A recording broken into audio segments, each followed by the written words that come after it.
Hi there and welcome to the channel, and in this video I'll divulge the contents of my latest book haul, an experience I hope will prove both edifying and entertaining. So without further ado, let's begin. We start with some French novels, and that means I must warn the viewer that I'm about to attempt to pronounce the names of some of these artists and their works. I may as well, as a French learner, get some practice in, but apologies for almost certainly mangling this beautiful language. Now, the first of these purchases came from the dedicated French bookstore Le Pigeonnier, which I guess in English translates as the Dovecote, which we're truly blessed to have here in Taipei City. And the first book I picked up there was Marguerite Duras's Le Douleur, The Pain, which will be the third installment in my series on her works, and I have here already a rather beautiful 1980s hardback of Le Douleur in English translation, so the plan is to read as much as I can in the original and to support myself when required with the translation. Okay, what else did I buy there?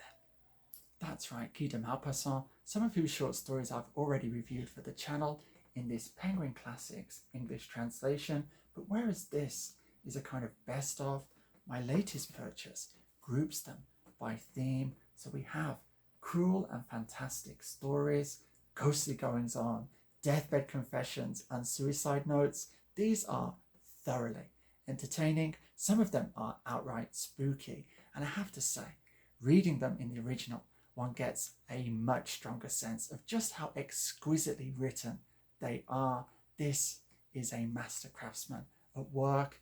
This edition comes in a kind of box. I'm not sure why, I'll just take it out. The book itself just reproduces what's on the box. However, we then have the typical French contents listed at the back, then a lengthy introduction at the front, then the tales themselves, and there are also some occasional illustrations drawn from when these stories were published. Yeah, they have their interest. I've read 7 or so far, supported again by an English translation, and of those 7, 3 really stand out. On the Water, which is extremely spooky. Then we have Suicides, which culminates with an extremely penetrating moral observation. And then Besides a Dead Man, which bears a distinct similarity, weirdly, to Thomas Bernhard's Goethe Dies, which I made a video about this month, only in this case, the giant of German letters, who's being deflated in death, is not Goethe, but Schopenhauer, and it ends in an extremely comical way.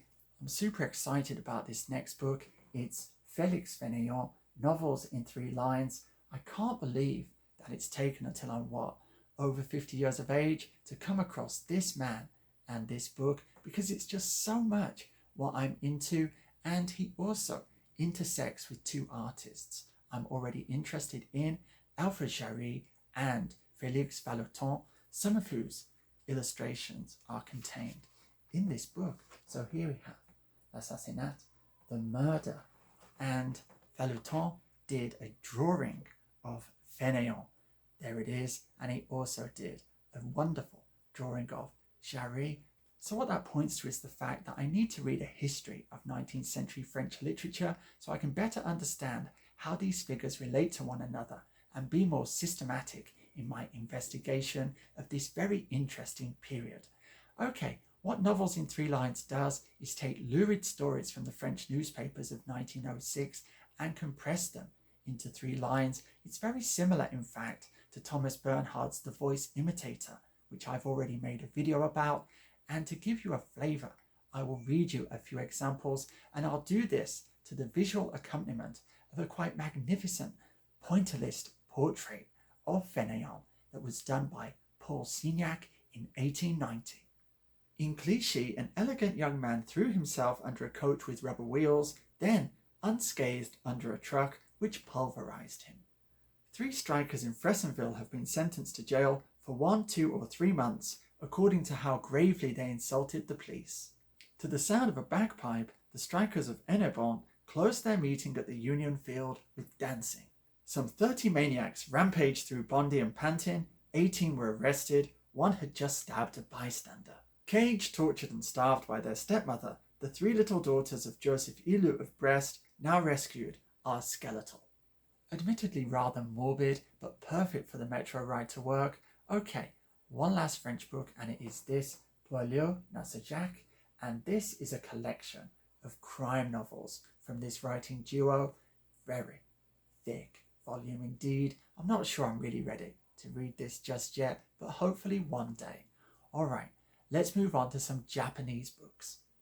So first we have Haruki Murakami, The Wind-Up Bird Chronicle, and I've already made one video about Murakami. That was my reaction to his Dance Dance Dance. Then Satoko Kizaki, a Japanese woman writer. I know nothing about her, sadly, but we'll give this a try. And to finish, sci-fi, The Cage of Zeus by Sayuri Ueda. And what's interesting about this is despite being published in 2004, it engages with transgenderism. Must have been a fairly early example of a writer centering a novel on that theme. Okay, let's move on to some classics. So last month I found this, Howard Pyle's The Merry Adventures of Robin Hood in a Signet edition, and this month I found Howard Pyle, The Story of King Arthur and His Knights, also in a Signet edition. Those look very good together. However, I am a firm believer that when the chance comes along to upgrade from a Signet edition, one should always take it. So, yesterday, actually, I found H.G. Wells' The War of the Worlds in this American Library edition. Then, Flannery O'Connor, Wise Blood. Another Coetzee. I do make my way through these very slowly. My PhD supervisor insists that I read this kind of contemporary stuff. What's this? Waiting for the Barbarians. Then, a classic I actually enjoy reading. Evelyn Waugh, A Handful of Dust. I have another edition of this somewhere else behind me. I was reading a few pages from it this morning. It's just beautifully crafted. And finally, not really a classic, but I don't know where else to include it in this book haul. It's The Visit by Friedrich Dürrenmatt, and it is a play. I've read a little of it so far, hasn't really got going. We'll see how it develops. And to finish, we have children's books. These are drawn from two series, the first of which is Great Illustrated Classics. We have Grimm's Fairy Tales and Gulliver's Travels, and I bought these for two reasons. Firstly, they cost literally pennies, and secondly, for the illustrations, which in Gulliver's Travels are really quite good, the work of a single artist. However, in Grimm's Fairy Tales, it's a different story. The illustrations are supplied by different artists, and the quality of the work is mixed, to say the least. And my favourite example is of Cinderella dancing with the prince. What on earth is going on with the prince's dance steps? What are they dancing to? The birdie song? Okay, let me show you the last three books, and then it will be time to say goodbye. I found these books through pure happenstance. I didn't have my glasses on in the bookstore, and I thought I'd come across a copy of the sci-fi classic Invasion of the Body Snatchers. So imagine my surprise when I found I was holding a copy of Invasion of the Boy Snatchers. Yes, a novel for young girls by Lisi Harrison, and I opened it up and read a few paragraphs, and it is astonishingly funny. It's from the mid-noughties. It's pure trash, and all of the cultural references are contemporaneous, so I can't really imagine anyone would be reading this today. The phone that the girls dream about owning is a Motorola Razr. They fantasize about pop stars long since forgotten, but I'm going to read them anyway, and so taken was I by this pun that I picked up two more, which have puns too for titles. Firstly, a Hitchcock reference. It's Dial L for loser, and then my favourite. This had me laughing like a lunatic in the bookstore. It is My Little Phony. And there, I think we'll leave it for this book haul. Thank you for watching. All that remains, as promised, is to bid you farewell. So, until the next time, be safe, be strong, nanu nanu.